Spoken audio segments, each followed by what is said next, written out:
Famu inni na jallate dhaabadhe eeggachuu yemmuutiin dadhabe Yesus taarifatee harka koo naa qabee na biraan dabaree gara na jaabatee haa galateeffamu inni na jallate.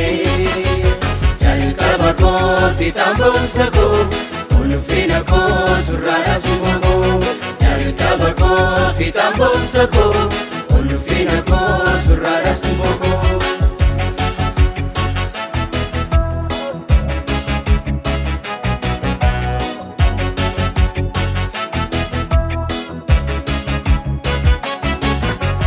Gaara gaarotaatti ija kolkaafadhee gargaaru se'ee gurguddootaan dadhee anaaf gargaarsi koo waaqarraa naa dhufee yemmuu saagartuun koo kan duriirraa ifee gaara gaarotaatti ija kolkaafadhee naa gargaaru se'ee gurguddootaan dadhee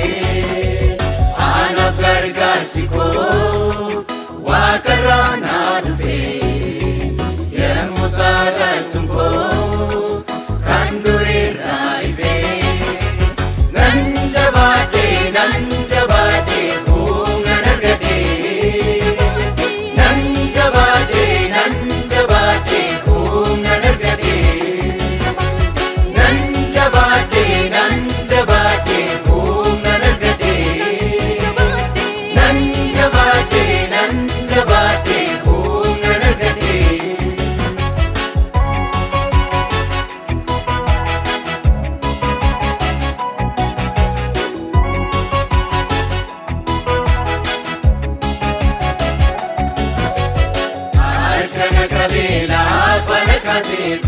sanaaf godhee humna naaf ta'ee ani si kufnee isa tirkadhee yeroo hundumaa inni na eegaa tiksee gaarii koo mucuca hamaa kan na dabarsu Yesus ifa koo harka na qabee lafa na kaasee sanaaf godhee humna naaf ta'ee ani si kufnee isa tirkadhee yeroo hundumaa inni na eegaa tiksee gaarii koo mucuca hamaa kan na dabarsu Yesus ifa koo.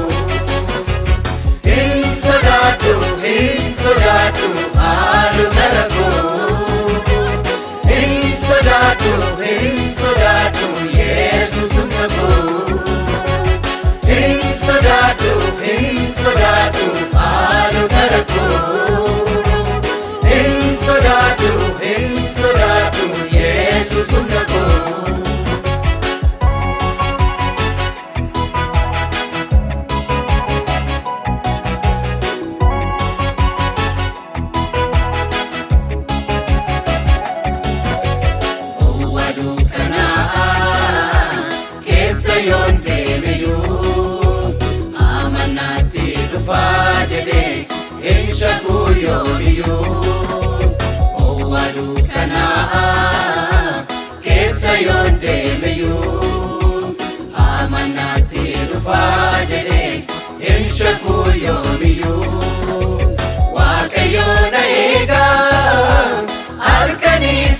kiyyaa yeroo rakkinaatti inni waabii kiyyaa. Waaqayyo na eega halkanii fi guyyaa yeroo rakkinaatti inni waabii kiyyaa. Nan jabaadhe